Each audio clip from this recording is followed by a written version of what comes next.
Hello, family. Welcome to Heal, Rise, and Thrive with Dr. Nhlanhla. We welcome you to our Sunday Word segment.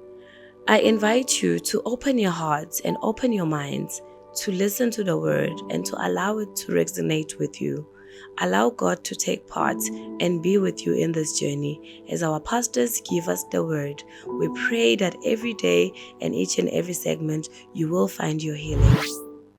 Sawubona lo kubingelela ngongipastor Phusha Luthuli. Sibonge kakhulu sikhona namhla futhi ukuthi sakhane sikhuthathane sifundisane ngelivi lenkosi. Sibuka lapha incwadi maHubo chapter 23 verse 5 lalithi khona livi lenkosi uNkulunkulu undlala tafula phambi kwakho ebusweni betitha takho. Kuchaza kuthini na? Empilweni kuba nesikhathi setibusiso kodwa lesikhathi leso sifika ngelihlelo laNkulunkulu. Lana ngimavi lesiwatfolako lashiwo nguDavid. David uyasho kokucala ukuthi Jehova ungumalusi wami. Indvo lebalekile empilweni ukuthi kufanele ukuthi ube nebudlelwano naNkulunkulu wakhe leyo relationship kuze ukuthi akwadi kukhola empilweni yakho ngoba uma sikhona sibantu emhlabeni uthola ukuthi kunebantu labaphila bangananjongo badidekile emhlabeni umuntu umthola sekenta tindvo letinyindi angadi ukuthi kahle hle uNkulunkulu umbidele kuphi uyasho ke David ukuthi Jehova ungumelusi wami uthi angiyawusaba lutho lokusho kona ukuthi empilweni uma siphila kuba netikhathi la kuba khona madima khona lesinye isikhathi kuba simo lesithusako lokuthi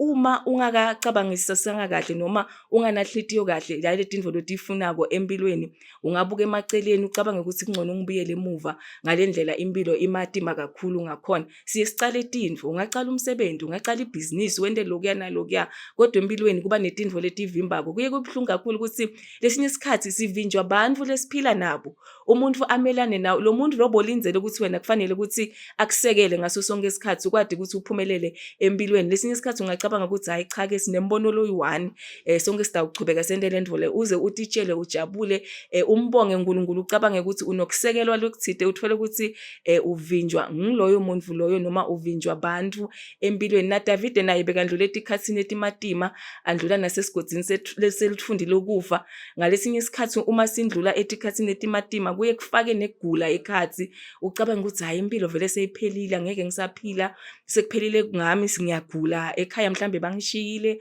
angisanamuntu batali sebashonile akekho umuntu longisekelako abantu abangivisisi uthi uyafika lesinye isikhathi kuba nema family gatherings la kufanele ukuthi ufike khona kube mnanzi uthole ukuthi umndeni awukhona ukukwamukela ngenxa yokuthi kunesibusiso lesithide lesikhona empilweni yakho ngithi ke mine uma sekutawufika isikhathi sakho kufika sibusiso uNkulunkulu uye adedise abantu labanyenti labangasikahle ngalesibusiso sakho ngoba labanye bangafika singafika leso sibusiso asisi labo bantu labo bakhona empilweni yakho bese uyalahlekelwa empilweni ngenxa yokuthi labantu abakujabuleli lesibusiso uNkulunkulu lakufanele ukuthi akunikede sona abasijabuleli bese undlula kulesikhathi lesimatima uma sifika lesikhathi lesimatima abantu bayakhwesha akusho ukuthi uNkulunkulu ukukhohliwe akusho ukuthi lesinye isikhathi kunetindvo letimbi lotendile siyafika leso sikhathi leso la uNkulunkulu akhweshisa khona abantu ukuze ukuthi wena utawubusiseka labati kangcono baye bathi imali uma seyisedvute nawe ikhweshisa abantu abaningi lokusho kona ke ukuthi uma sekufika isikhathi sesibusiso uNkulunkulu ufuna ukuthi sikuthole uwedvana ngiyolenza abathi live lenkosi undlala litafula ubeka tibusiso phambi kwakho ebusweni betitha takho ngalamanye amagama letitha titawuba khona titawubukela ngoba umuntu umahlele etafuleni vele tiba khona tibukela kodwa uNkulunkulu akavumi ukuthi letitha bese ke tifaka tandla tiyahlanganyela nato tiyathatha ukukhumbule ukuthi uma undlula kuletikhathi etimatima uNkulunkulu bekacecesha wena beka letha tikhathi etimatima kwakha wena ukuthi ucine ube nesibinzi ukwadi nekubukana nempilo ngoba phela ngeke sikhule sibe mature uma singandlula etikhatsini etimatima kufanele ukuthi undlule etikhatsini etimatima kuze ukuthi uma uNkulunkulu atokubusisa ungabi nembakamo ungabukeli abantu phansi uwathi ukuthi hey lesibusiso lesi sifike kamadima uma ngikhumbula ukuthi bengilala ngingakadli ngakhona kwenda lokuya nalokuya nginganamali esikhwameni sami namhla ngikhona nginato tonke letindvo leto sibusiso saNkulunkulu lithi iBhayibheli asilethi bumatima it does not add any sorrow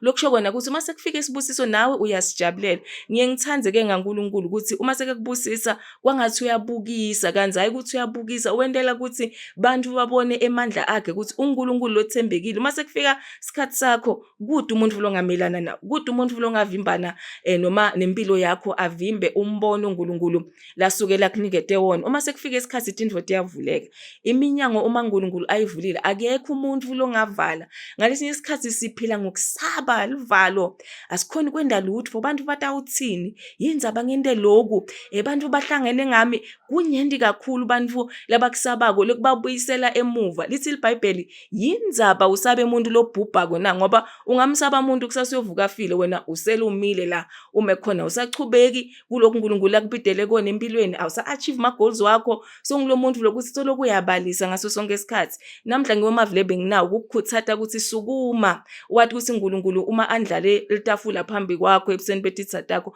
akekho umuntu longakuvimba uma sekusikhathi sakho. Noma uthi uhleli isikhathi leside kangakanani ungaphumeleli empilweni, uma sesifikile isikhathi uNkulunkulu ngempela uthembekile nawe udamjumisa umphakamise usho ukuthi ngempela uNkulunkulu uyaphila. Ngiyabonga.